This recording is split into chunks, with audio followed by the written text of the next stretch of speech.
Hello, everybody. Does it work? Yeah. Okay. Welcome. Welcome to Kunstinstituut Melly, an art institution founded in 1990. Contemporary art as well. And I'm very excited, first of all, because this is one of the first events that we have live in the space. So yay! So thank you for coming. That's the energy we need. So yeah, my name is Jessie.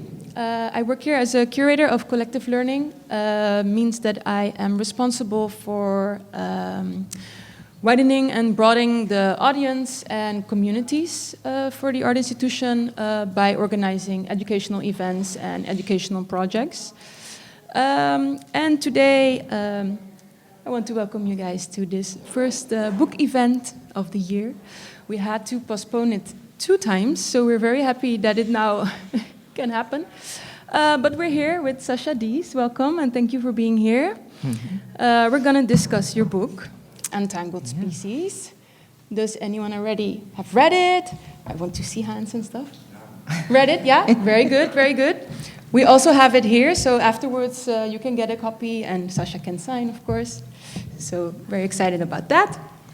So we're here with Sasha Dees, producer, curator, writer, especially very active in the arts for multiple years as well. And for this book, you did research from the year 2017 till 2019 in the Caribbean area, where you specifically focused on researching the contemporary art scene there. You have spoken with about 800 artists, curators, museum directors, people from the art scene.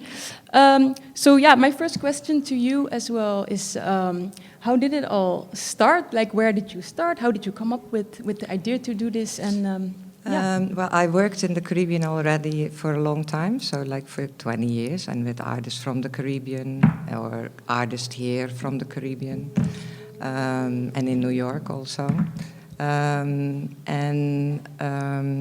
This research started because I lived in New York for 20 years, and I was sort of thinking, I want to do something else, but I didn't really know what.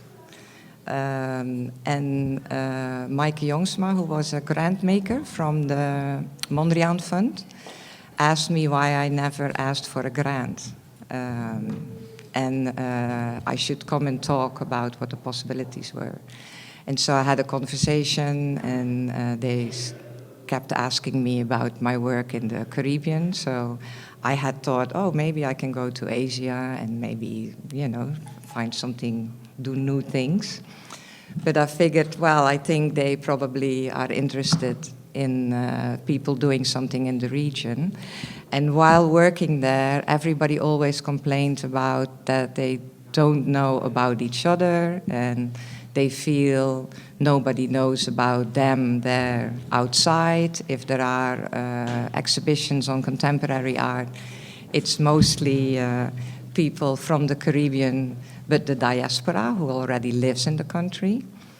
And that there is not really any documentation that people can sort of access, like what is available there. And so that was an ongoing conversation over the years. So I thought maybe that's a good idea to do that. Mm-hmm. And so I made a proposal, and I got a grant. And so I gave up my apartment in New York and left for the Caribbean. Very nice. That's how that worked. People coming in, welcome. Yes, and also if we talk about the Caribbean, there are multiple islands, of course. About 30. Exactly. So how did you make this sort of list of priority, or where did you go first? Where did you? How did you make the selection? Originally, in the proposal, I was planning to go to 8 countries for 8 months. That's sort of what the grant would cover. And I made a selection based on that I wanted all the language areas. So I wanted to Spanish-speaking islands, French-speaking islands, Dutch-speaking islands, English-speaking islands, because I thought that you also need to speak about the differences. That, because of colonization, then of course you have all these differences still now and also from the past. And then while I was traveling, people started, so I was writing articles while I was traveling for Trendbeheer in Dutch and also for Africana in English. And so people started reading the articles and started emailing me like, well, I see that you are researching. Are you also coming, for instance, the museum director from Cayman Islands emailed and said, are you coming to Cayman Islands? And I hadn't planned that, but then she invited me. So then I got a lot of support from the islands themselves, who started inviting me. So I started using the grant, paying rent for like a small room in Haiti. And after that, I didn't need the money anymore because people started hosting me. Exactly, yeah. And then I thought, okay, then I could actually use that money and buy a ticket to another island, and if somebody hosts me there, then I can just travel more. So I ended up traveling 16 months and visit 15 islands. Okay. Yeah. Yeah. And so I looked for within the language areas, I also looked at what I knew, what was happening. So Cuba has the Havana Biennale, obviously that's a big deal, so you have to go to Cuba. And so that's also how I made the selection, thinking, what do I know is there? Because, I mean, personally, I was already working there so much. But I thought, what would make for an interesting mapping? Which island should I go to?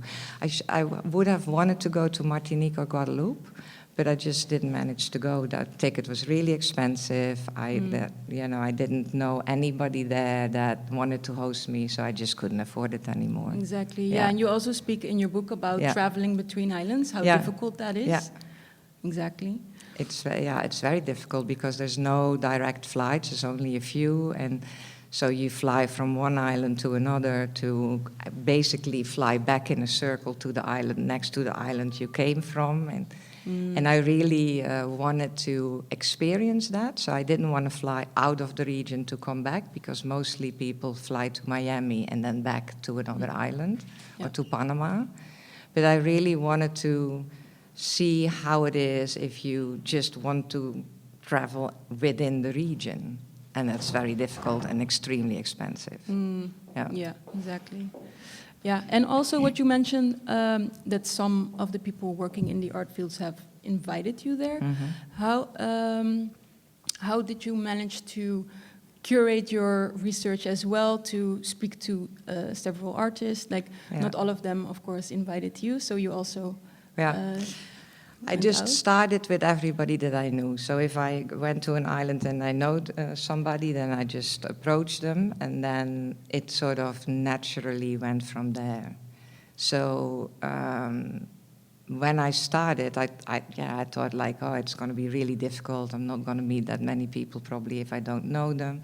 But once people know you're there, and that you're actually really open to meet them, because a lot of curators go very specifically and want to meet the 6 artists that everybody sort of knows already of and then fly back home. And I said, well, I'll just stay as long as needed to talk to all the people that want to talk to me. And then all of a sudden, like, like from one you go to another, and it's almost endless.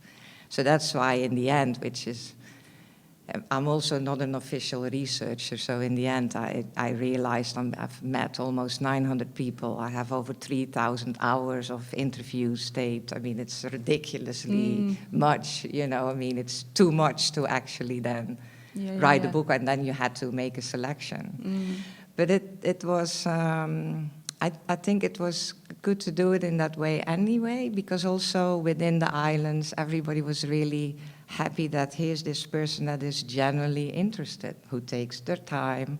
If I had to stay a week longer, I stayed a week longer. And so you had really nice conversations. I wanted to have the answers to some questions that I asked everybody. But, you have like just random conversation. And they asked me things about New York, about Europe, so it was really also a dialogue. Yeah, exactly. Yeah, and I did a lot already while I was traveling. If I would talk to you and I thought, oh, you should actually meet Lisa. Do you know that Lisa's on that island? She does similar things. No, I have no idea. Then I would start making those connections. And so I think people knew about that, so that also sort of helped to, keep on going. And in the end, I just traveled till I had no money left. Of course. Yeah. All right, all right. And first of all, when I was reading your book, I was very thrilled that the book is here. At the same time, it's also, there are issues being discussed, of course, that are quite problematic as well. Yeah. If you, because you speak about the economic side, but also about how the artist experience being an artist on that island with no funding, no support, or basically the economic side of that was a big issue. Even though there are a lot of museums still on the islands that you have researched, how did you, like, on an emotional level, like, it's very good, of course, that this is happening. But I can imagine not all stories were very nice and fun and no, it's, positive. I mean, it's of course difficult. I mean, for one, the traveling already makes you realize, like, so I, for instance, could travel everywhere because I don't need a visa for any of the islands. But if you are a citizen from the island, sometimes you can't even go to another island because you need a visa. And so that is, that's problematic for, like, you know, sometimes it's just too costly, too time consuming. I met an artist who was, who's doing quite well and was, like, spur of the moment invited to a collector who said, like, oh, you know, like, rich collector, like, I'll have my plane pick you up to the Art Dubai.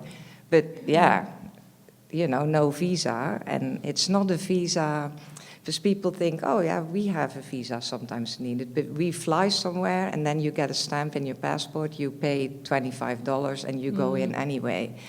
They need different type of visas. It takes months because you need to show, like, where do you work, and you need a sponsor in the country you go to, and there's all this paperwork that we actually never need to do. And it's costly. It costs, you know, hundreds of dollars and sometimes $1,000 to actually get the visa. So she couldn't go. And those are like little things that we don't even realize that is happening, but it gives us a privilege that they don't have. Because now it's another European or American artist that then get flown to our Dubai. You know, because we could just jump on that plane and go. Exactly. And so that's very different. And then funding, of course, is a big issue too. And you know, some islands, it's not that they are all low income, but it's small, fragile countries, like, you know, small population. So relatively little money goes to the arts, so then still it's not enough to really get proper funding the way we know it, like we have, you know, ongoing stipends per month, or there is way more even to sell your art. It's easier. I mean, if you're on an island with 100,000 people, if you live in a village with 100,000 people here, how many collectors live in that village? Probably one, exactly, if you're lucky. Yeah. And so, you know, I mean, how much art can one person buy, right? Yeah. Because there was this overall feeling of artists and people from the art institutions wanted that communal working together and, you know, creating things for each other, specifically in the Caribbean as well, which are, you have listed that also in your book, that there are several organizations working on that. How did that kind of, with the problems that you just mentioned as well, is that something that is already kind of developing in that sense on a long term, or is that still very much in It sort of develops in a way like here, like when, for instance, when I started working, I grew up very much in hip hop, so there was like the breakdancing and the graffiti, and like establishment was not really opening up for that yet. So then you get like that, the community of people working in that sort of start working together to make things happen. So it's sort of similar to that, where, okay, you have no infrastructure for the thing you are doing, so you're trying to make that yourself and together. But that's then very connected to people who are very passionate about that. And so you see it develops. Like, for instance, you have an organization in Puerto Rico, Battle Local, or Alice Yard in Trinidad, who is doing pretty well. It's like 10 years. They are now part of the upcoming Documenta, for instance, also. But it's sort of tied to those people. And then what often happens is when those people get too old and stop doing it, then it sort of falls apart again, and then you have to wait. The good thing I saw, though, is, I mean, you've seen things disappear. In Trinidad, too, you first had CCA 7, which was something that happened before Alice Yard. And then Alice Yard came because CCA 7 disappeared. So eventually, I think it will happen anyway.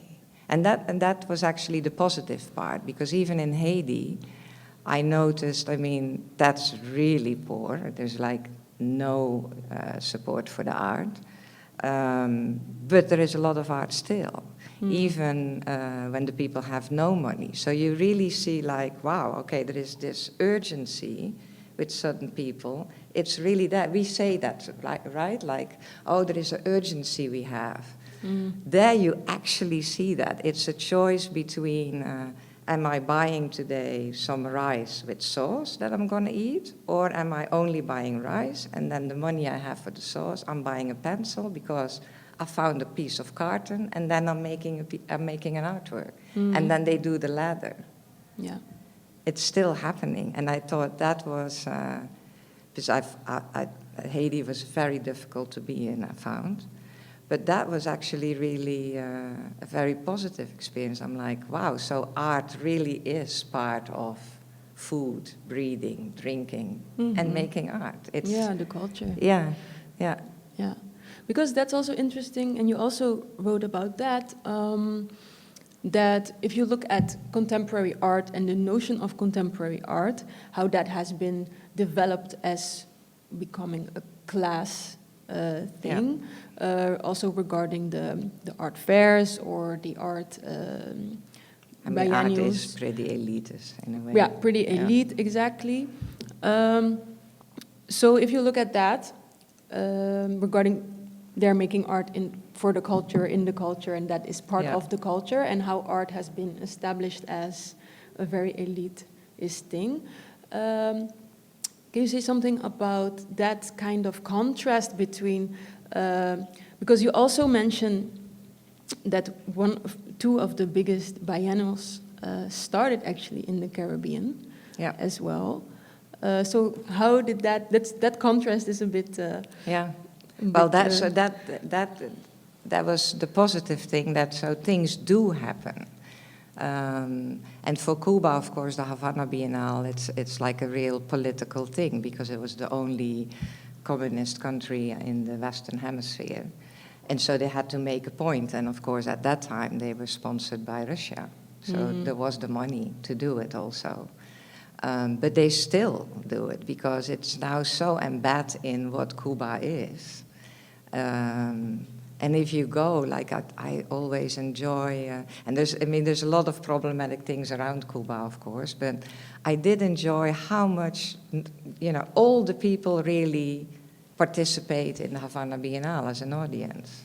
It's like all the families with children and grandmas and grandpas, and they all walk and they enjoy all that art. There's a lot outside, so. In a way that I'm like, for us, like art seems to be something that you visit in almost like a temple.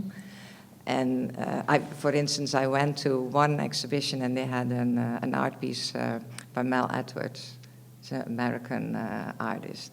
And so there is this couple, they're like, oh, this is nice. And so she's just walking straight into the installation. It's this sculpture with prikkeldraad. Oh, like wire? Barbed wire. Yeah. And so she just stands in there and grabs it, and her boyfriends make pictures of it. And I'm like, well, I mean, you know, she would be jailed if that happened in New York. I mean, that work was in the Whitney, you know, that would never happen. But that's kind of, it was like, yeah, maybe this is what the art's supposed to be, you know? Why are we so like, oh, God, don't touch it, you know? Exactly. So there's something nice about that. Yeah. So it becomes this very engaged way of living with art, which I think sometimes we lost in the West, which is kind of pity also. Yeah. And this you experienced then, you named Cuba, like Havana, but also Haiti a bit. That's something that's particularly on those islands, or you also experienced this? Yeah, no, that's everywhere. I mean, it's just an example. But yeah, I think it's way more. The people are closer to it somehow. I'm now thinking like, are there islands where it's less? I think, maybe if you go to the Bahamas, they won't let you touch the art, probably. Yeah, yeah. I'm asking because every island is so different. But there is still, not in the museums, but I think almost more than here, there's an emphasis on community art and site-specific and things in neighborhoods, etc. So the artists are way more aware of their communities. And not to say that that's not happening here, because it's too. But it's probably also a way to get help from the community. So it also, if you don't have the funding, you know, you do it with your community. Mm-hmm. Yeah. Nice. Yeah. No, but that's good to hear, because at a certain point, you know, sometimes while reading that, it was a bit like also like, oh, yeah, you know, like the problematics around it.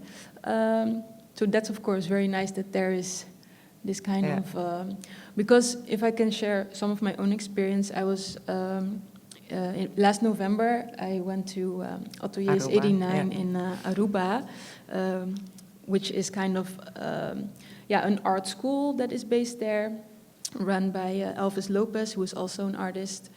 And I was invited to stay there for a month and to give workshops, photography workshops, to people from the region, from the neighborhood there.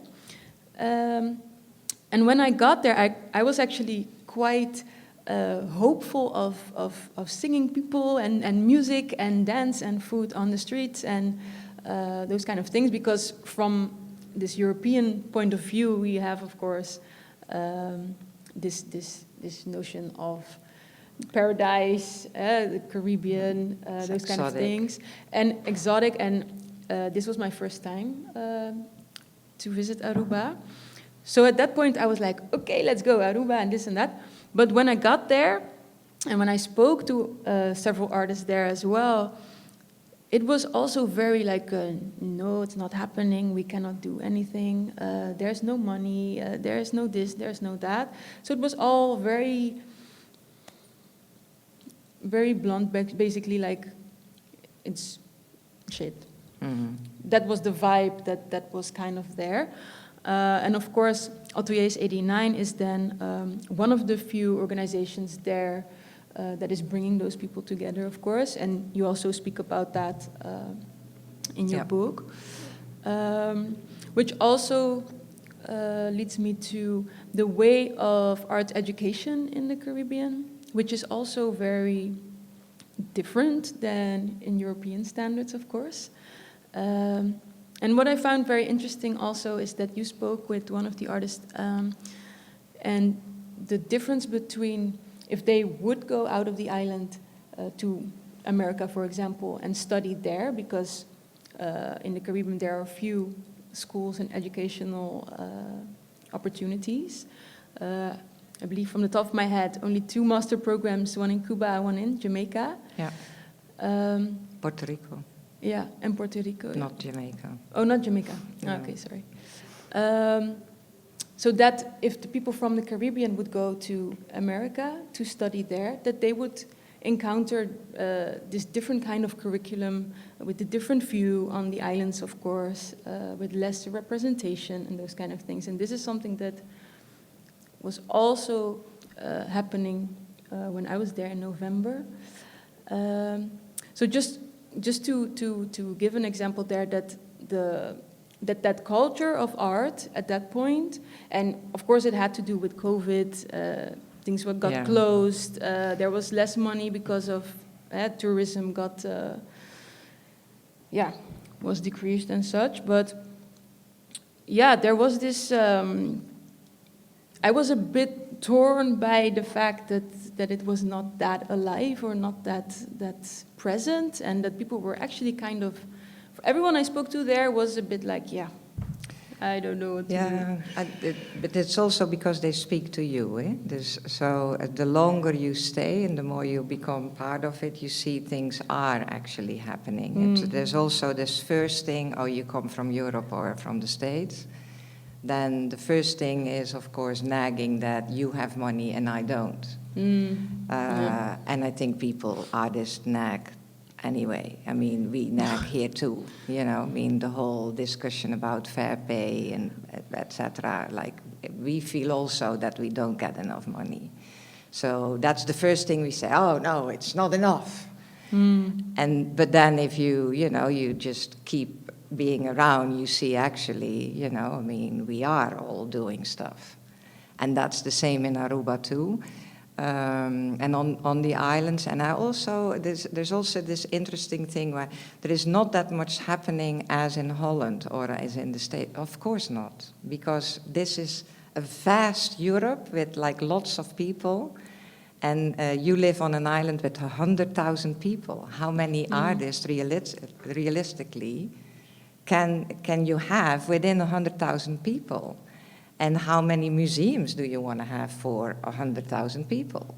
And so if you look at it relatively within the context of a small island, it's actually not that bad. And it's also like we go with knowing what we have here to this small place and expect the Guggenheim in Aruba? That's not realistic, I mean, so I think we sometimes forget also what you bring when you go visit somewhere, and you have to open your eyes and see maybe it's happening in ways that you don't even notice, but it is happening though. You just need to learn how to see it. Yeah, exactly. Because it's done in a different way than you are used to, where you are and come from. Interesting. So I think that's what's happening sometimes too. Yeah, exactly. Because at a certain point when I was there, I was like, what's happening? We have to do something. Like there's this whole emotional explosion there of why is this not, lifting or something? And it's Aruba, because if they feel there is a lot of money in Holland, then, and I mean, I have had that discussion too, and I have done talks on funding, because, I mean, for the last 10 years, the artists in Aruba, Curacao, and all the islands can actually access all the money we can in Holland, basically. But it's something you need to realize, and then you need to dare actually to apply. And so then you come from this small island where now you begin to think, I mean, it's difficult for everybody. My first time applying for funding was also difficult, and it's still difficult.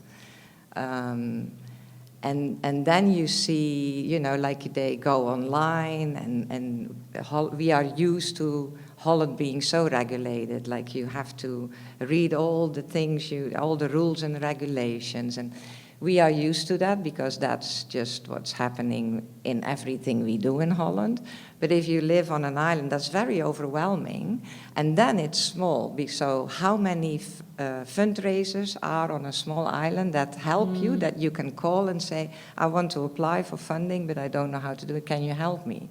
Here, we can call so many people in the end, you know, because there's a lot of people working in that you can actually make an appointment with the fund because you take, you know, you bike over there if you live in Amsterdam, or you take the train and go to the Mondrian Fund and go and talk with somebody. On that island, that's like, there's also the, we are a very non-hierarchy country, and the islands are not. So to call a foundation, that's like a thing, you know, that's like us saying, well, let me call Mark Rutte. Well, Mark, this is what, you know, I mean, that's how that feels. So if you are a young artist, that's not the first thing you do. So I think it's also important, and I'm a committee member also for the Mondrian Fund, so we have that discussions, like what do you do to motivate them to actually do apply. And then even so, because they're like, oh, there's not that many applications coming in, but yet again, how many applications do you want from an island where 100,000 people live? Yeah, exactly. How many artists will really become a professional artist and then apply for funding? So there is that part that we need to be realistic about too, I think. And do you think that that relates back to the art education as well, that is then not present, that the artists also don't know that they can, or that there are qualified people around? Well, yeah, I mean, of course, if it's a small island, there are not that many qualified people around, and often, you know, you don't know them. So that's actually problematic in that way. But that has to do with size more so than that the funding is maybe available. I mean, there's lots of other islands. Aruba is just not the right example. Like there are other islands that actually have no funding possibilities. Dominican Republic is an example that has not that many possibilities because, you know, they don't have a lot of funding themselves, and somehow nobody's interested, apparently. You know, they can't apply in Europe, they can't apply in the States. So that I found really interesting. And that's a big country. It's like 11 million people. So they actually, you know, have the possibilities to ask somebody how to write a proposal, etc. But there is nobody to send the proposal to. Yeah, that's way more painful, really. Yeah, because you named the Mondrian Fund, for example, which is also doing many fundings in specifically the Dutch Caribbean, right? Well, only the Dutch Caribbean, because it's a fund for the Kingdom of the Netherlands, so it's for the 6 islands and Holland. Yeah, exactly. Yeah. So if that would, for some reason, be cut or whatever, doom scenario, but just in there, then of course there would be no... No, well, for the Dutch Caribbean, there's obviously the Prins Bernhard Fund. And then there's also the Bankgiro Loterij. So all the funding really here. So if the Mondrian Fund wouldn't do it anymore, they could still access the other possibilities. Unless they all cut that off too, but... Yeah. So that's actually a group of islands that relatively has a lot of financial possibilities compared to the other islands. Yeah. And what I also found interesting, what I appreciated when I was reading, is that the islands that you have researched, that you also state, okay, there are so many inhabitants, this is a high income or low income. So at a certain point I was also thinking, okay, you have then the Dutch Caribbean, Aruba, Curacao, which are high income, and you have then countries that are the low income. I was thinking by myself, does that have to do something with the countries that were colonizing these islands, or do you maybe know how? The low income, well, the lowest income are Haiti, Jamaica, and Suriname. And of course, they are all Republicans. So there is no connection to to France or Spain, or So yeah, of course that has influence, but so is Trinidad. But then Trinidad has oil. So there are all these different things that, I mean, I'm not an economist, so, but yeah, like, so some islands have resources that then can be used. And of course, Cuba is not, has more income than the other three, but then it's been boycotted for a long time because of being a communist island. So they have all their specific reasons. I mean, Haiti, we all know what the reason is. I mean, the whole world was pissed off that they fought themselves free of course. too early. Yeah. And then they had to pay all that money to France. Yeah, exactly. Yeah. So. Yeah, all right. Because that was, when I was reading the book, that was a big, like, how money is involved in so many things. Yeah. That was, of course, also like this big realization, like, oh yeah, that's how. But how also, goes. like, some are high income, and it doesn't necessarily mean that it goes to all the population on the islands, of course, either. For sure, yeah. Like Trinidad is a high income country, has all the oil, but it's also still an island that has a percentage of people that live off below the poverty line of the $190 a day. So that's an interesting contradiction. Yeah, exactly. But I think an economist probably could tell you way more about that.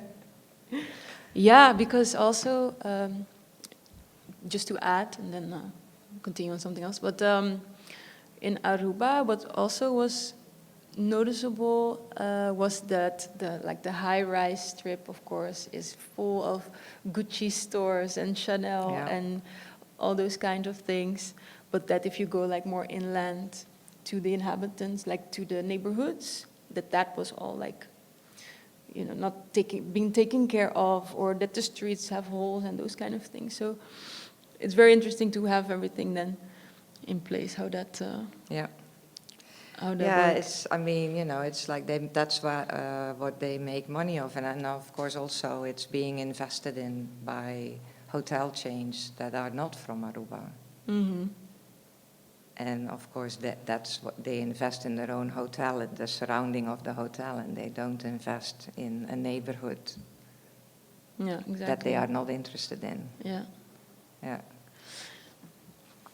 To take it back to art and the artist, you also mentioned in your book that many of the artists have, of course, subjects in their artworks as their own culture, their own resources, their own roots, for that matter. And I think it was in chapter 6, you spoke with an artist who also actually... Fermin. Yeah. Where he actually spoke about, all the bigger institutions, or the ones with money, want the artists from the Caribbean to have actually their work shown, which is about their culture specifically, or that they have to adjust their work so that their culture or their language or their resources are more available. That was something that was also very interesting. Maybe I can, if it's okay with you, if I can read a bit about that. If that's okay, can I read a bit? Okay. Something I should never do in books, but I did. Ezelsoortje. Oh. Polibio Diaz, inderdaad. Oh, okay. Polibio Diaz is a photographer Um, even let's see. This is, yeah. Oh, here, yeah. So he asked you this. Why do curators and critics always expect non-European artists to make statements about culture and identity? Is that asked of Europeans too? After applying for residencies, I always get a follow-up email asking me to expand and explain how my culture and identity translates in my work. In my practice, I investigate concept, form, and aesthetics from a general philosophical view. I am interested in how people and objects behave and respond to one another. Did anybody ask the creators of Rain Room, which is a work that was shown in MoMA, how culture and identity influences their artwork? And this was also something that I found very interesting regarding our European context about decolonizing now, and we are involving people of color more, and we are expanding the topics and subjects of exhibitions and such. So I was curious, of course you explain here how that moved you and such, but just to share how that... Well, yeah, we of course have a problem with our diverse society, and now people are trying to do something with that. So the focus of mainstream institutions is on identity and culture.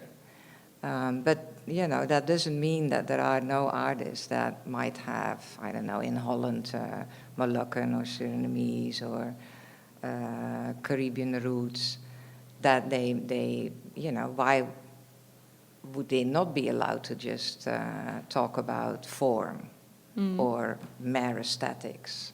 You know, if that is their interest, then why not?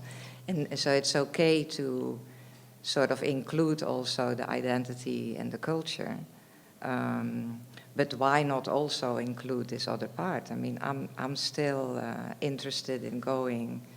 I really hope that finally we can come to an exhibition in the Stedelijk Museum, and it's about green.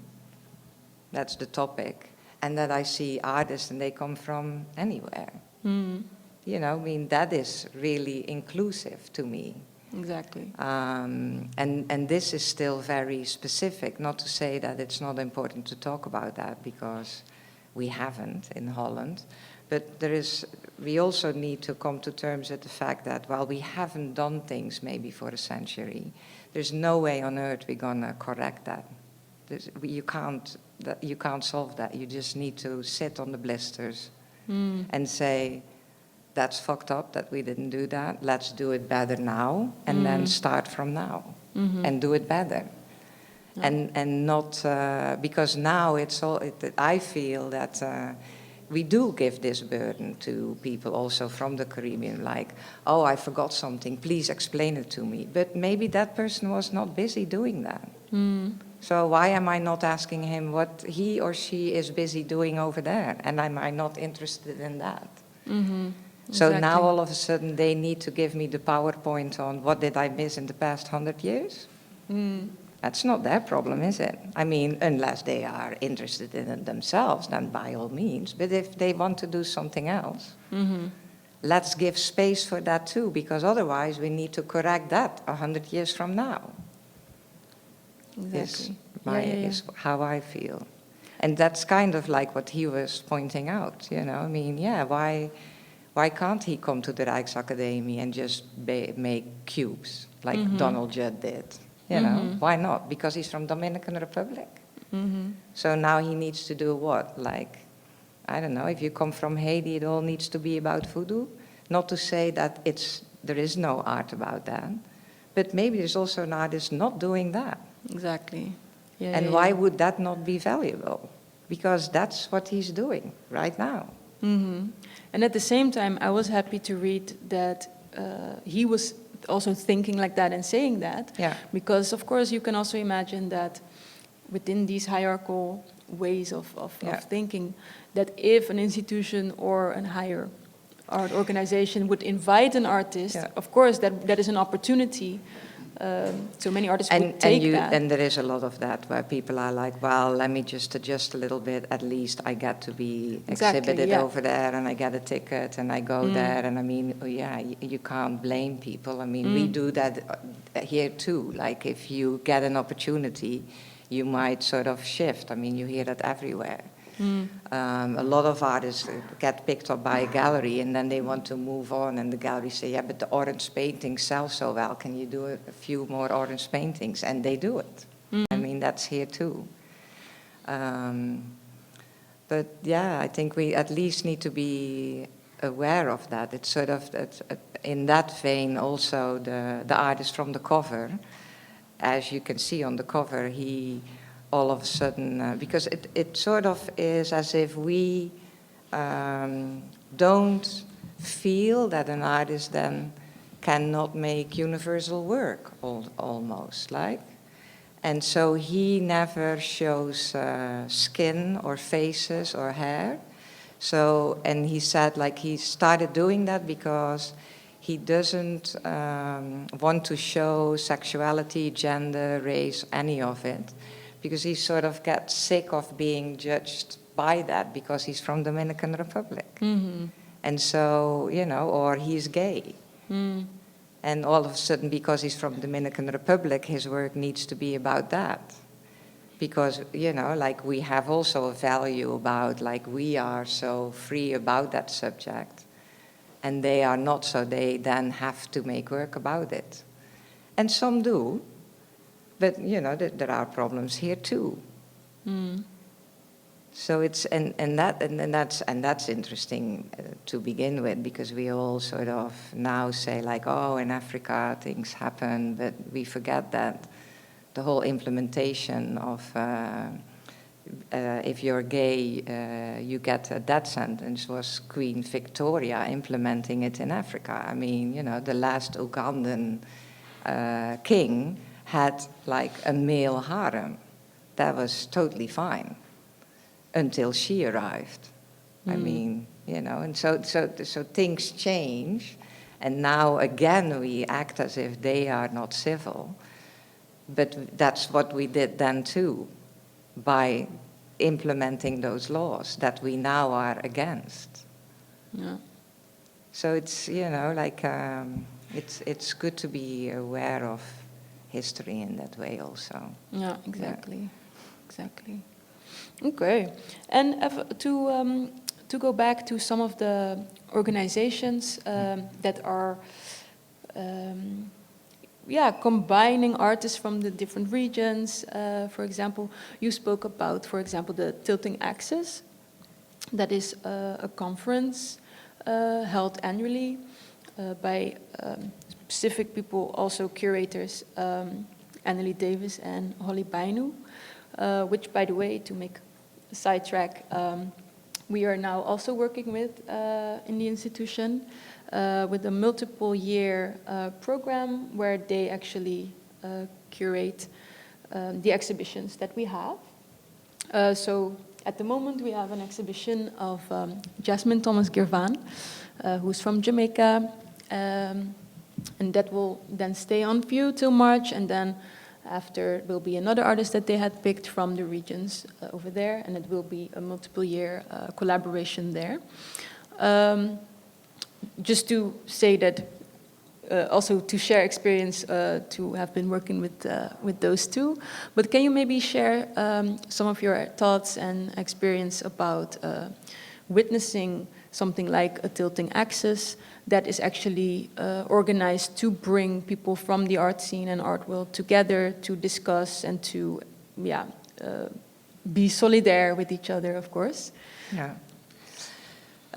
So there's more and more, and that's and the whole online due to COVID has actually helped that, I think. So and you know, like this book, and there's also another book that sort of lists lots of artists with info. So more and more they try to connect together, because of course you have similar experiences. I think too much. If you're a curator or a museum on a small island and you look at the old colonizing country as an example, that doesn't always fit as with education, for instance, because there is not, it's not always cultural compatible, and in organization-wise, it's also not always compatible because, yeah, there is not the same kind of funding, the size is different, the resources are different. But if you talk to colleagues in the region, it's more similar, so you can learn from each other, and that is kind of what Tilting Access tries to do by bringing in all these professionals. It's still, of course, also a little bit elitist because you need to be able to actually, you know, like they held one on Guadeloupe, and like I said, I mean, I couldn't afford to go, so it's also for certain people it's then difficult to actually fly out there. But you know, you have to start somewhere, right? Yeah. Yeah. Because for reference, they do this conference every year on a different Yeah, it's a island as well, roving roving conference. Yeah. And they've done 5, I think, now, and then COVID came, so it didn't happen. But then there's a host island, and then the institutes on the islands collaborate to host the people. But you have to, as a professional, just pay to fly yourself out there in the hotel.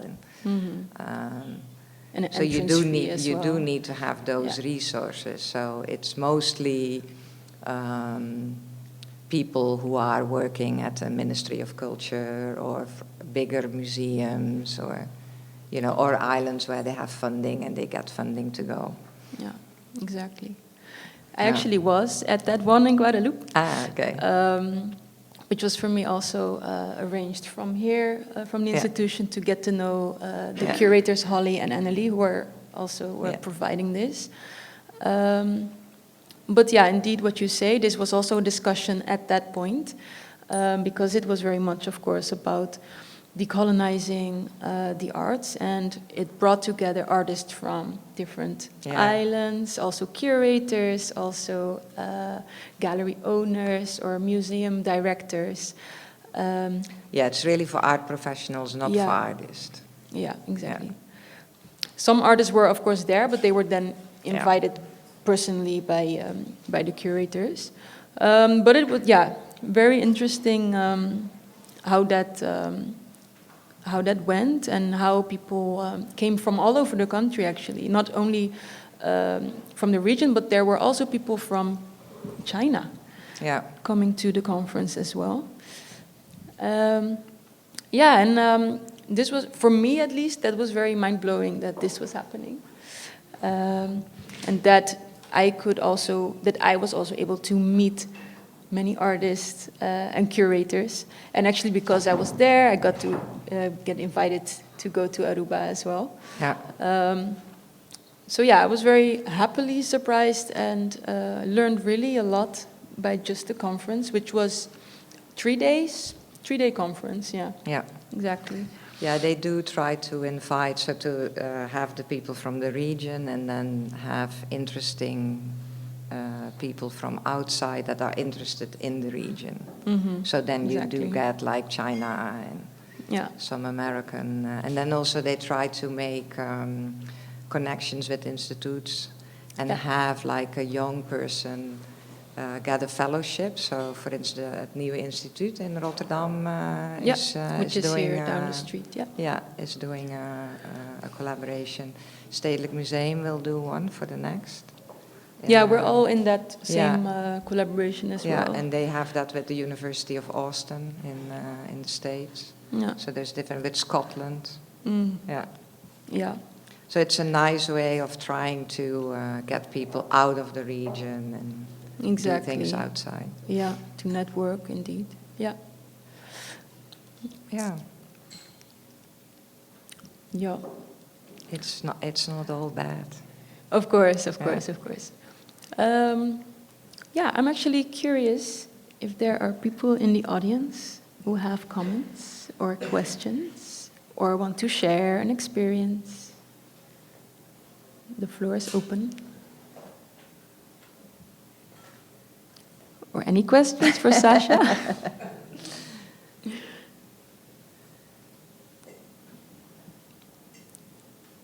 No?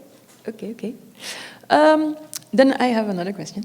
So in your book, you also have a very, a chapter based on how to apply for funding, and of course you have this whole list of organizations, of artists, of educational institutions. So in that sense, you would say, okay, you have written this book specifically for artists, but at the same time, I think you also meant to write it for higher, elite institutions that are, for example, here in Europe, to be more aware. Yeah, that was difficult, of course, because I wanted it to be, because there is not so much written, so I wanted it to be for everybody that was interested somehow. So for people in the region to sort of get to know each other, for young artists to sort of have some tools that they can use, like, okay, how do you apply for funding, and where are these funders, or where are the other people that I can ask things of, etc. But also from outside, because again, like also I think if we do things here about the Caribbean, it's almost sort of stops by asking people who are actually in the country and are diaspora, really. Mm-hmm. And that's different work, because diaspora people have diaspora problems, and they are fighting to find their way in Holland. That's something else than being on an island in the Caribbean. Then that's your context, and your work is related to what is happening there, which is very different. So I think it's also interesting to show that, and to even maybe show that together, and like, how is that different, and have that dialogue also. Mm-hmm. But also, I think for people who just vacation in the Caribbean, and sort of there's this paradise notion, but you know, like I've been working and traveling there for 20, 30 years. I mean, I know it's also just, you know, there's just people with normal lives and doing interesting things, and I wanted to also share that. Like, you know, mm-hmm. I mean, there's more than just, you know, like going to a bay and like, I don't know, drinking cocktails. So while I wanted to make a book for all these different target groups, it was a little bit difficult, of course, because, you know, like, yeah, for a general reader, it might not be that interesting to read about how do you apply for art funding. And also, I realized, like, so I'm not an art historian, so I always feel I don't have a difficult language because I'm not an art historian, so I talk normally. But when I was starting to write this book, and I had a friend who does nothing in the arts and knows nothing from the region read it, she would ask me all these questions, like I wrote, like, and then I went to a residency. She's like, what's a residency? Mm-hmm. And I didn't even realize that's not a normal word for everybody. Mm-hmm. And so that was actually good to realize too. So I really wanted to write a book, in normal language that's mm-hmm. accessible for everybody, and you don't need to have a dictionary next to it to figure out what all these words exactly. mean, of what is she actually talking about. Yeah. Highly appreciate and it. So then you need to find the balance so that all these different writers still keep reading. So, you know, like the normal reader doesn't stop reading while they get all this very factual information, but keeps going through it because, you know, you think, okay, something else will come after.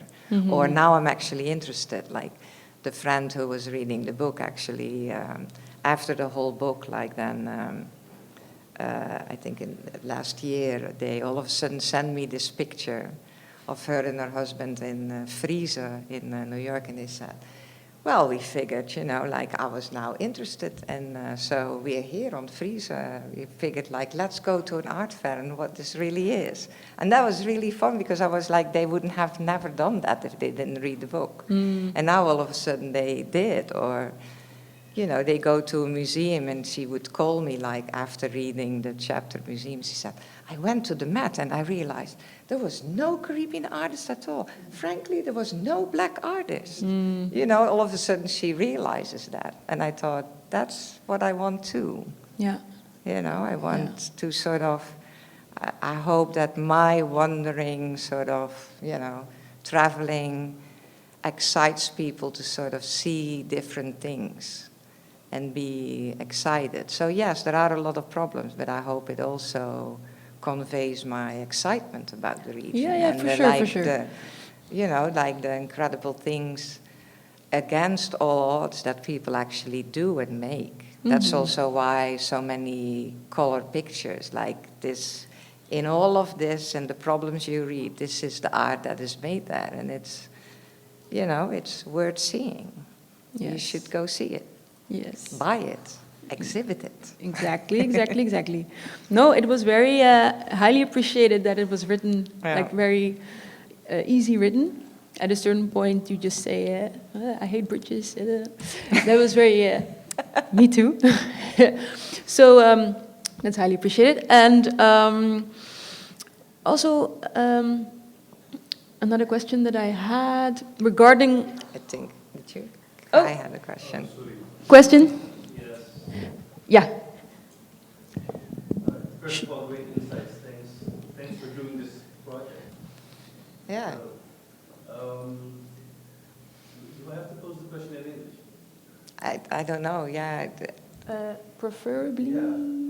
Okay, so during your travel, what do you feel like that you left behind during the travels? Because I can imagine you're having all of these insightful conversations with artists, and basically you're changing the course of how the art scene is developing there as well, even if it's just a pebble, or you know, you got it might develop into a landslide.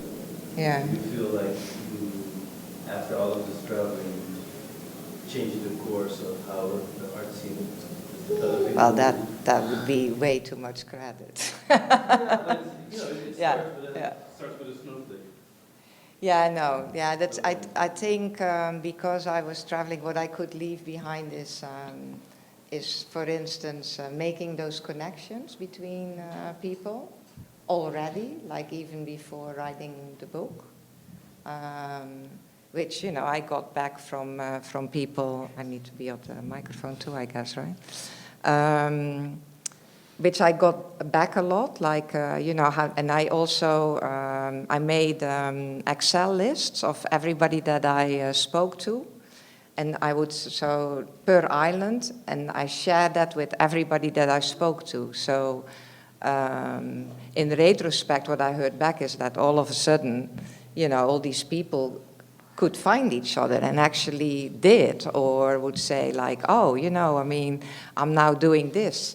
Can you maybe connect me with, and I would make all these connections, and then something will happen, and that's such an easy thing to do, right? Because that's just an email, really.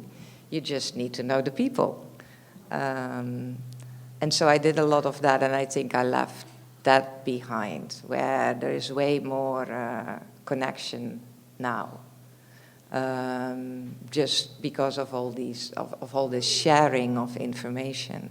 I think a lot of people don't share information. It's sort of, it's seen as a resource that you can make money off.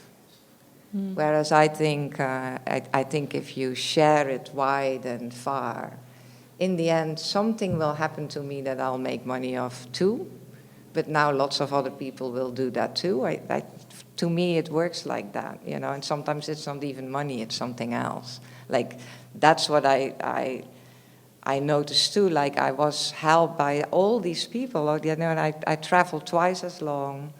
I met so many more people. I went to double the amount of countries because I would kind of share even before I was traveling to the Caribbean. And then they shared what they had with me too when I was traveling there. And I think I also want to promote that lifestyle a little bit in the book, I think. It's, you know, you can do so much more. You don't always need funding. I think the core is you need to figure out what it is you want to do or where do you want to go. And then, trying to find funding is maybe one way of doing it, but there is lots of other ways of doing it. So for me, I wanted to travel and I need a place to sleep. I can go and ask funding, so now I can book a hotel, but I can also sleep on your couch. Mm-hmm. And then I'm there too, I sleep too, So it's also, and I think that's something I left behind a little bit too. People were really amazed that I would travel like that.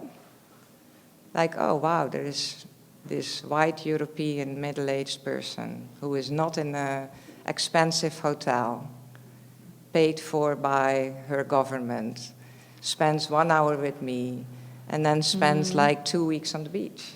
And which was interesting because I worked so long in the Caribbean that I was so aware of that. I so didn't want to be that white middle-aged person on the beach.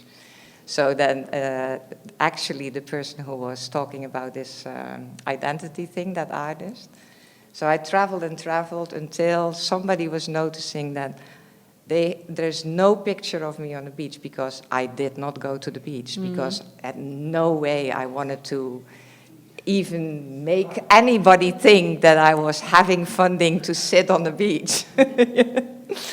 And so like he was saying, like, okay, this is ridiculous. It's Dominican Republic. You have to go to the beach. We are now going to the beach.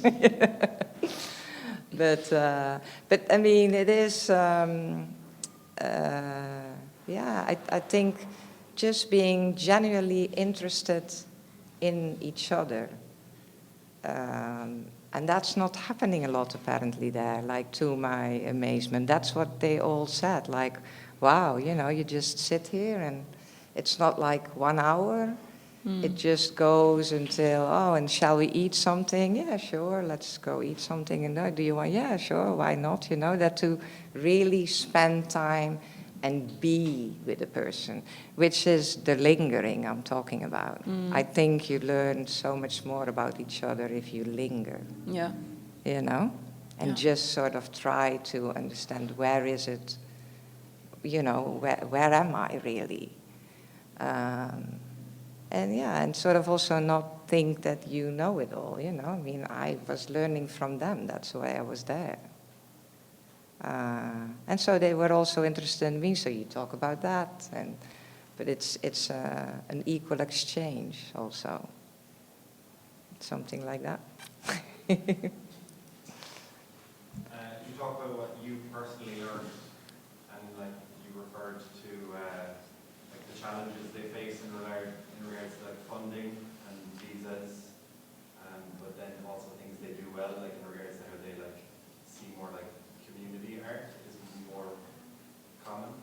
What could we learn like in the European context from a community perspective that they do better there in those islands? I mean, the obvious thing that I think we talk about anyway, like we are very individualistic.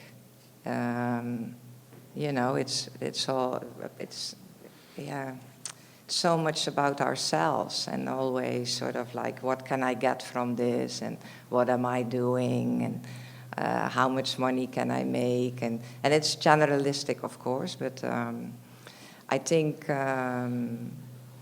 there, and we can actually be that also, because this is a society and it has enough money and resources that you can actually be an individual and fuck everybody around me. That's just not possible over there. I mean, if you want to achieve something, you actually need other people. And I think for us, what can we learn from that is that is so much more joyful, man. I mean, you can run to the top of the mountain and leave everybody behind, but maybe just before the top you get a heart attack, and of course there's nobody around you to help you to carry you to the hospital. So, that's us.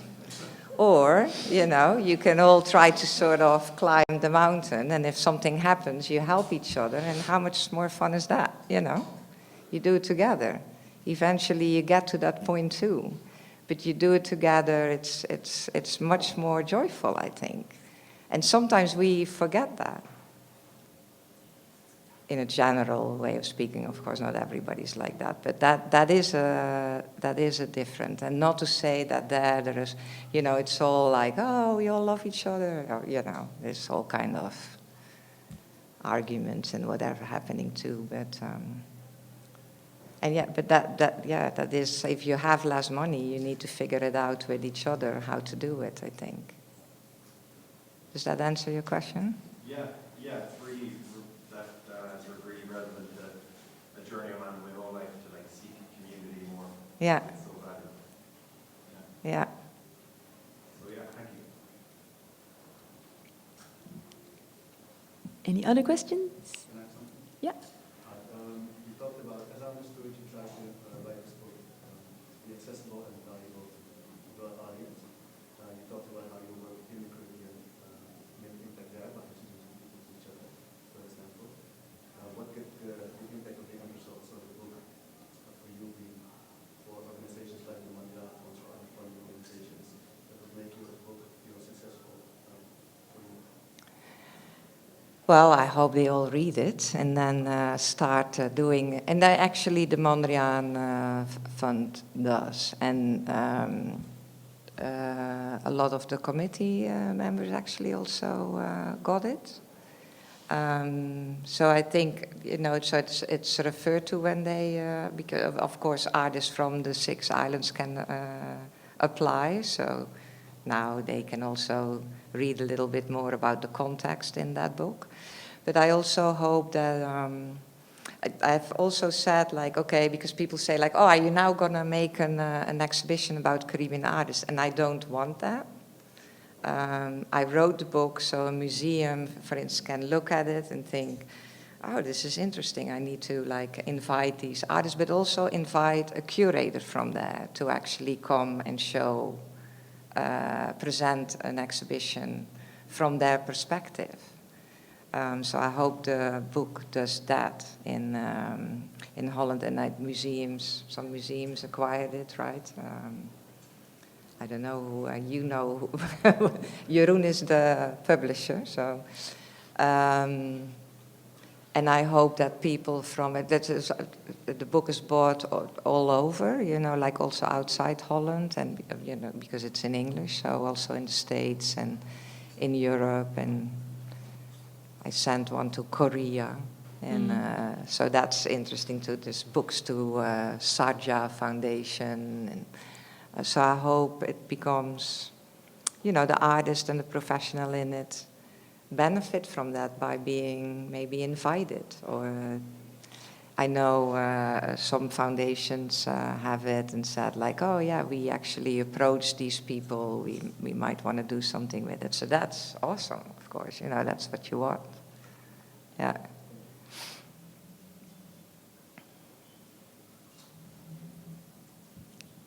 Any other questions?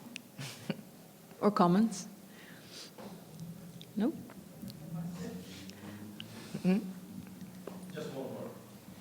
So after sort of, if you distill all the information that you've collected over this period of time, would you be able to sort of pinpoint the reason why there's such a gap between art being created in the regions you visited and the more elitist art institutions? Would you be able to sort of pinpoint the reason why there's such a distance? Between the art institutions here and the artists there? Yeah, because I feel like They're just not interested. that's the only reason.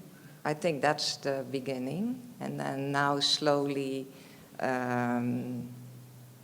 you know, this sort of, I think if we talk about here, right, like so Europe, like it's old colonies, and there is still, there is, even if it's not deliberate, it's historical that we feel there is no culture there. That's sort of embedded in colonialism, right? Like where we view people have no civilization and no culture.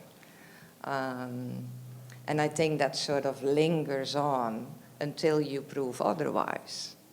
And you're actually seeing that.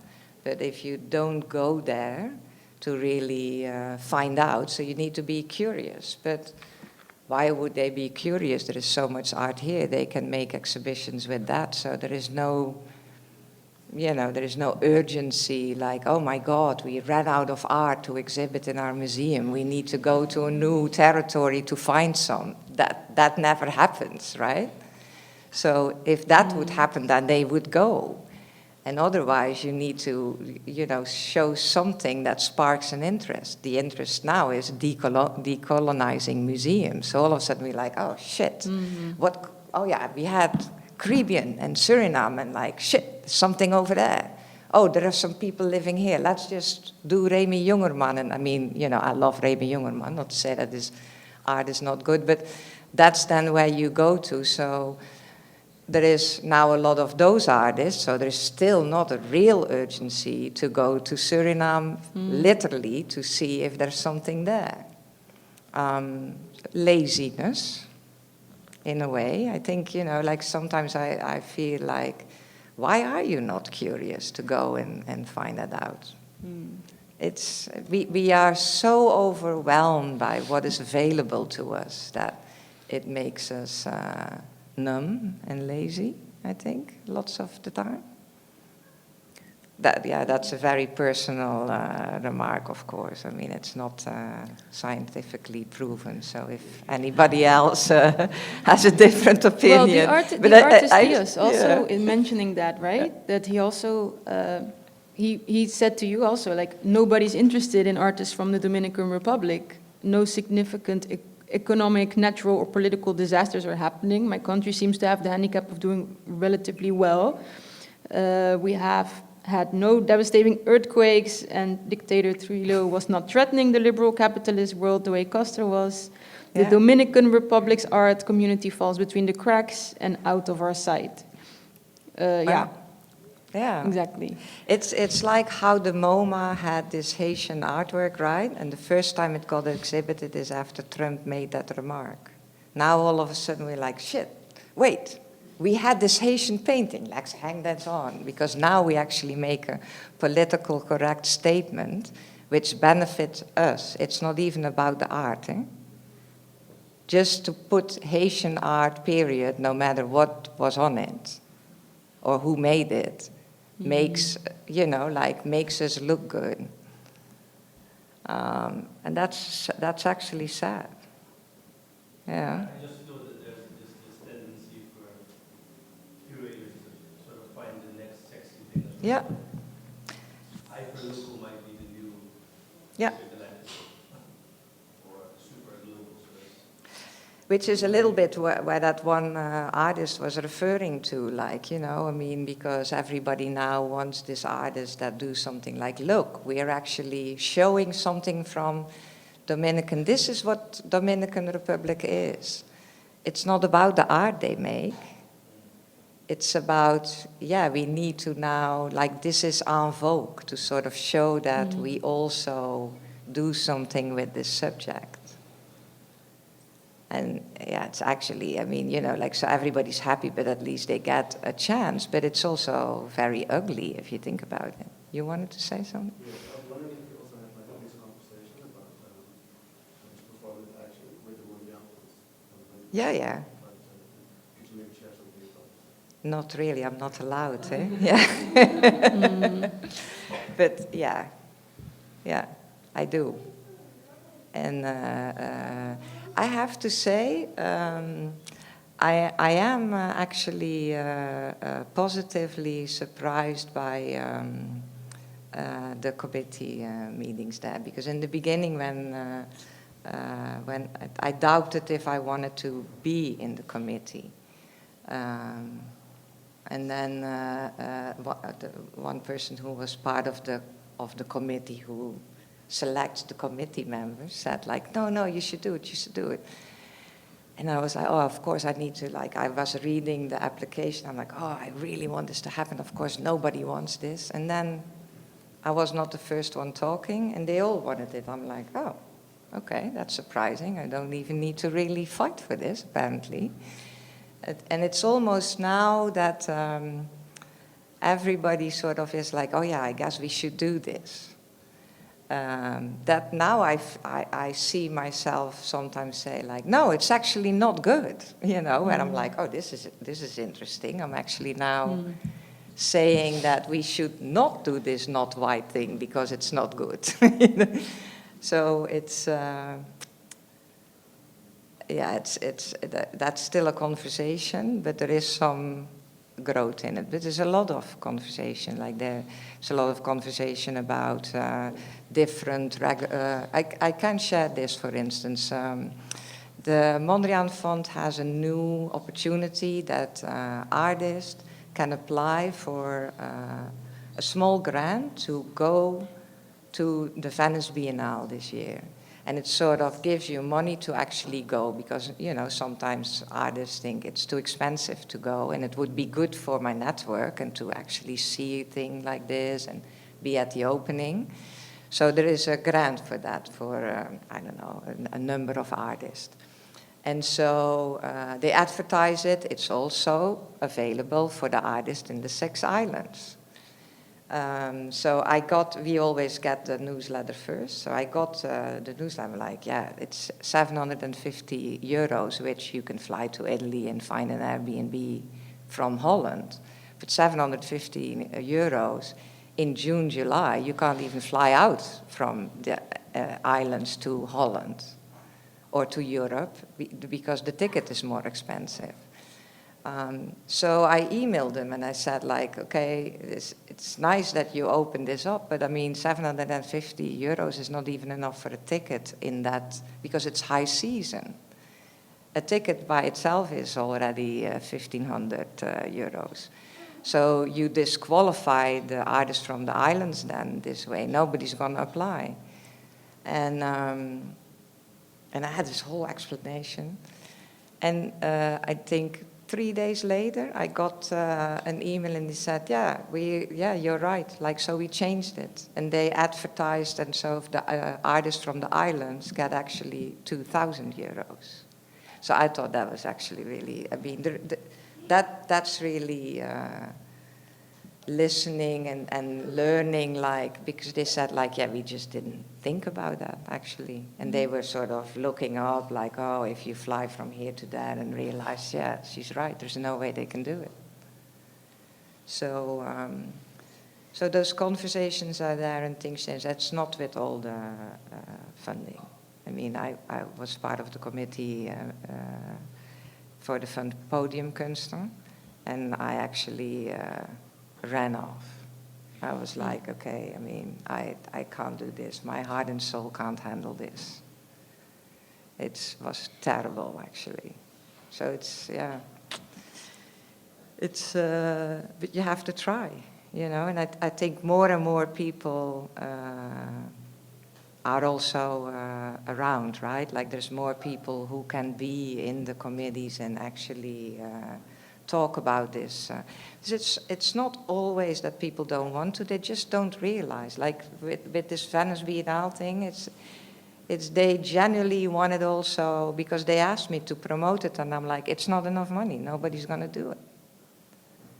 And so yeah, it's more like pointing out, like, have you thought about this, you know, and not immediately think like, yeah, you see, they just say that they want to, but they don't want to. They do want to, but you really need to explain like what the difference then is, I think, is what I'm now finding out. I wasn't that open to it before, but I'm finding out now. Yeah. Another question? Yeah. Hi. My name is Amelia Wheaton, and I'm an artist from Angola. And I felt what you just said just then. That you thought, I'm going to say, that you said that when you got there, you felt that there was more things happening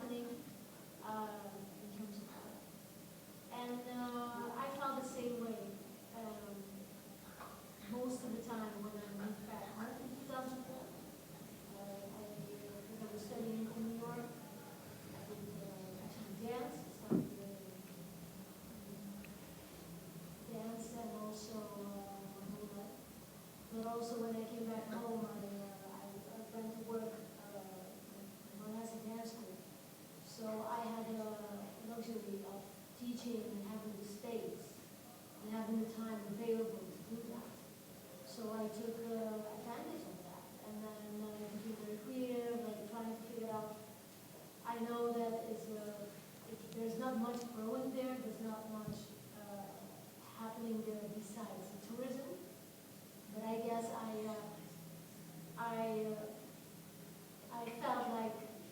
felt very, very inspired because I never thought I would go back home. Mm. You know, and decided to stay there for 14 years. But 4 years ago, almost 4 years now, my husband also is an artist, running there.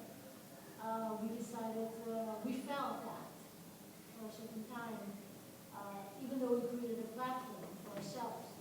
And together with Elvis, with a lot of different artists, I worked with a lot of artists that created multidisciplinary dance theater performance, since combined with exhibitions. Then all of a sudden, you feel like there's not enough support, and also the public is very small. There's not a lot of people who are really interested in us, and also because of the education. Even the government is. I mean, I'm just saying that I'm not going to the point of nagging. You know, Yeah. but I'm just saying Yeah. that they don't. The government itself, the core, they don't understand how important it is. They think culture, folklore, music is more important than contemporary art because they don't understand the value. They don't understand why it is important. So there are five museums on the island, and one is open since before COVID, right? So it's very interesting how things are moving there, and then how you have to really work very hard.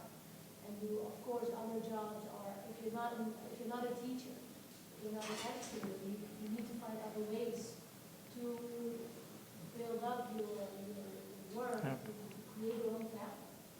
But all of a sudden, it gets very monotonous, and it gets very.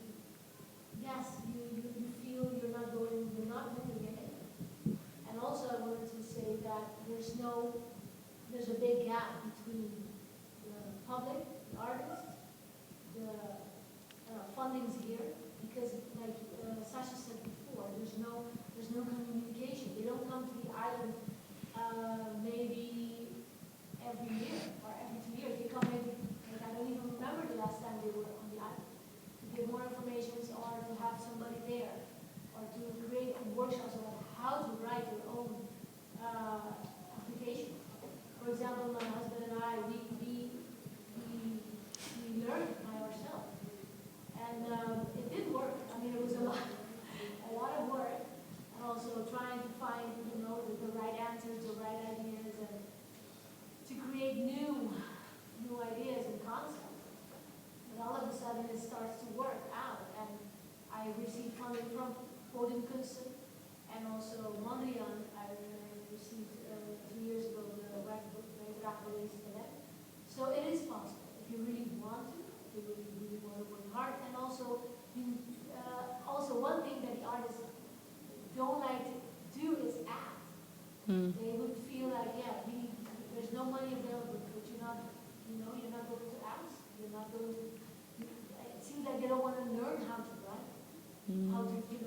I have to say that because I've experienced that with other artists. But and that's why I'm here, and I'm very happy also, and I want to thank also Sasha for when you came to our home, as I said before, in 2017, and how she came to our home and we explained to her how we felt and about the arts and about the whole situation, and she said, you don't have to be afraid. You don't have to be afraid to come to Holland, or to jump out and just take a leap of faith, just go. If you really feel like you're getting up to here to the ceiling, you just have to. And then we did that. We have 2 kids. We have a home there, but we just decided for that push and also motivation. And I have to say, in terms of that also you didn't write a book. You're very motivated to help other artists and be involved in what they do. And I'm very thankful for that. Thank you, Sasha. You're welcome. Thank you for sharing. That was very inspiring to hear as well. Yeah, I think on the small islands what also happens is, and the contemporary art scenes in low-income countries are small, and so there is a lot of, there's not that much conversation. Like, you know, it's you realize all of a sudden here, like we have this conversation. Look how many people sit here, you know, like listening to us babbling along. I mean, that's just not happening there because that audience is not there. So for an artist, like it's great to have curators or collectors or museum people come by and like give critiques on their work, and you can talk about it and have a dialogue, and like you're like, oh yeah, now like okay, I'm gonna move this way. If no, you know, if there's maybe 2 people available doing that, if they passed by for like 3 years, I mean, you already know what they're gonna say, you know. I mean, you want other people to look at what you do to be inspired, and that's easier when you're like in a bigger society, just where there is more of everything. Yeah. And sometimes I think, yeah, sometimes that means you need to move. Or sometimes it's also, you know, a lot of artists in the Caribbean that really live there, they regularly go on residencies. Like, you know, you just, or try to get commissions by museums outside, and you spend like 3 months in a European or Asian or American country where there is way more professionals around that then have those conversations, and then you're like, you know, loaded up again with energy, going home, and you can work on a new body of work again. But you need that. I mean, you know, like here everybody needs that too, but it's there, you know, you can have it. There are all these curators, all these art professionals, and that is,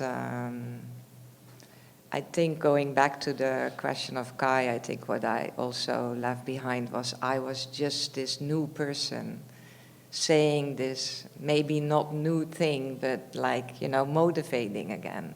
Like how I explain in the book, this one artist sort of saying, oh, you know, yeah, I tried to go to residencies, but it's so hard. And I'm like, come on, let's do it. And it's not like those 2 people available to her, talking to her, haven't said that, but you just get numb. You need like this, more people to support you, right? Like how you think about doing something new, and all your friends around you in the field are saying, yeah, you can do it, you should do it. And if it's just the same 2 people over and over again, you don't get that motivated to do it or inspired. Yeah. So it's good. So if you all go on vacation, you should go do studio visits and inspire those artists. You know, put some pepper in their ass. Well, yes. Any other questions? How much time do we have, actually? I don't know. 8. It is 8? No, it's almost 8. Almost 8. Okay, almost time. Any questions, comments still? Yeah? How did you select the artists for the book? Was it just The artist with the work in there. Yeah, but also and the visits, the studio, visits.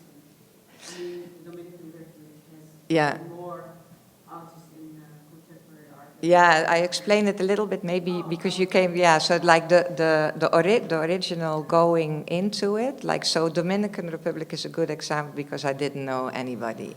I knew one artist, and I think I even write about it in the book like this. So I emailed this artist. I had met him once through a mutual artist friend, and so I think I Facebooked him like, I'm going to do this research, and can I do a studio visit with you? I thought like, well, at least I have one, you know, we'll see how it goes. And but then he invited me to stay with them for a month. And I was like, what? I don't know this person. Like, he's like, yeah, if you can come after January 6th, like, you know, we can offer you to host you for a month. So I was like, really? Okay. You know? Yeah, and like my studio manager, I mean, he's the artist from the cover, and he's a very established artist actually in Dominican Republic, which I didn't even realize how established, but I found out after I arrived, like, because I then started like, hello, you know, museum director A, I would like to have a meeting with you. No response, museum, no response. Nobody responded to anything, which is not uncommon. You have to actually be in an island and then say, hi, here I am, and then people sort of, it's more an island way, I think.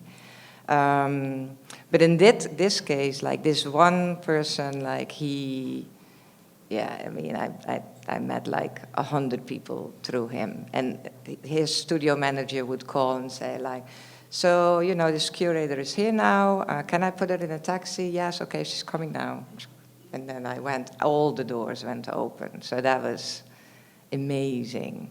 And so it was really this first person that sort of kept rolling. I mean, this was really, this was the best way. I mean, in the DR, they all joke that I'm the curator that has to go in the Guinness Book of Records that met the most people during one visit. So that was sort of how that went. You begin, and I just went to every person that somebody recommended. I just went. And sometimes I'm like, why am I here? But lots of times it was interesting, you know. And then for the book, I just selected the conversations that I thought would address certain issues that I thought were important to be in the book. And the artists that are the works are in, it's obviously pretty biased also, right? Because I decided to do 3 artists per country. So, because often the small countries are not getting that much attention, and I wanted them to have the same kind of attention than the bigger countries. So every island got 3. And then, and then I just sort of picked, I did look at media, so that there was, you know, at least shows like installation and painting and performance and NFTs and, you know, like, so everything is a little bit in there. And then it was just biased. What do I like? And I just emailed the artist, and then there were also artists that I originally picked first, but they didn't respond, and then I would respond to the others, and they all had to sign contracts, and some are just not so fast by doing so. So then I needed to pick somebody else. So it was that way, yeah. Mm-hmm. Yeah. Sorry, last one. So you just gave me a great idea before I pitch it. So what if because of your book, now there's this huge influx of art tourism to all those little islands, like a zillion people. Well, there's only 1,000 books, so I don't know. Yeah, that's true. Yeah, free.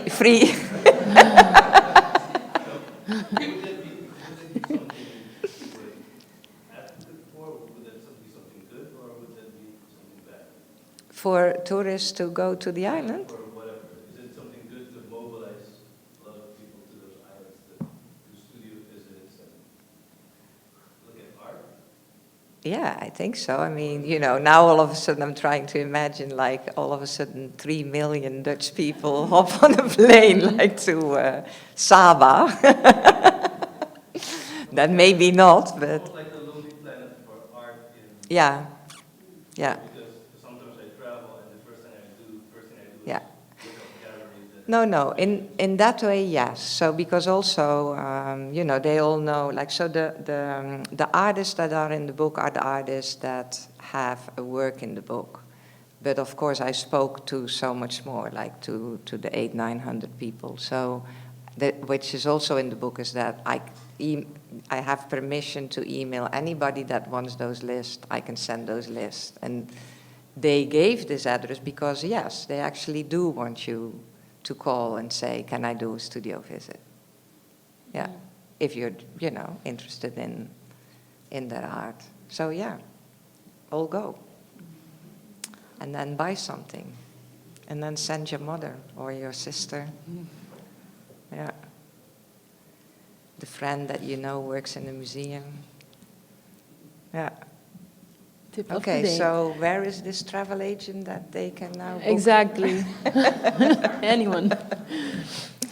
So to wrap it up also, and to ask the last question, now that the book is here, what are your next ambitions and visions? And I'm watching a lot of Netflix. there you go. In my pajamas, underneath the comforter. Yeah. And then I watch the rain and I think, yeah, I can just keep watching Netflix. Yeah. My ambitions, well, I hope, of course, the book gets sold out, and then I think I do some corrections and updates, perhaps with Jeroen one more time for the EPUB, and then we can keep sending that. And I've started learning Korean. And I thought, to make sure that I am not asked to make those exhibitions, but people actually call the people in the book, I'm gonna move myself out of the equation and travel to Korea and learn something new and be away for a little bit. And then if people email me, I say, buy the book, call Jeroen. Or I send a free EPUB. But yeah, I thought it would be nice to do something else, be away from it a little bit. Not to say that I would never go to the Caribbean again anymore. I'm working on a project with Charlie Emanuelsen, who is on the back of the book, for the Rijksmuseum. And so it's very interesting because I was introduced to her when she studied here and started Uni Arte. This is an organization I write about in the book. And I was introduced by Tirso Marta, an older artist from Curacao, to be a mentor for like young art students from the islands. So I did. And we were joking that now I'm actually her assistant in this project for the Rijksmuseum, and I'm doing research to sustainable ideas in Holland, and she's going to make photographs. And she's also doing that on the 6 islands, and that's going to be, she's a photographer and a filmmaker, and she's now doing that on the 6 islands, and it's going to be exhibited in June. And I'm also in this summer, together with her, gonna do a series of workshops, and that's Bank Giro Loterij is funding that. 20 young people in the age 20, 25, 30 that would like to be facilitators, sort of like what I do with artists normally, to give them workshops on how to do that and how to, how can they make a real practice with that, that you can sustain yourself also. So, and then in the different disciplines, I'm gonna, I have somebody explaining contemporary art, film, literature, performing arts, and I'm doing the more project management type of funding things myself. And I'm asking a very commercial producer who does a lot with huge festivals and hotels to actually do one workshop too, because I think that might be a way of actually sustaining themselves. So they could, if there's not a lot of money, they could still help artists if they can make money by, for instance, organizing the carnival on the island and making money with that, or doing activities in a hotel. So I'm trying to think about ways to give them tools to sort of how you can make a practice as a facilitator or a fundraiser on an island. And so I think you then need to do something around the art, because it's otherwise not going to be enough. If anybody has ideas, then please let me know. So yeah, I'm still also doing some things, obviously, with the region, but yeah. All right. And other than that, I don't know. Does anybody have a great idea for me to think about? Like a new series on Netflix? Or No, for me, always I have these spurs where I'm doing something and then it stops, and then there's this hole where you're like, oh God, what am I going to do now? And I want to be challenged myself also all the time. Like, I am not an official writer, and yet all of a sudden I was going to write a book. And so I want to find a new challenge also for myself. all right, good things. Oh, Well, thank you yeah, thank for you. being here and for presenting this and have Yeah. done this, basically. This was also a challenge. I never do talks like this, actually. Well, it went very well, actually. Right? Okay. Thank you. So thank you, and thank you all.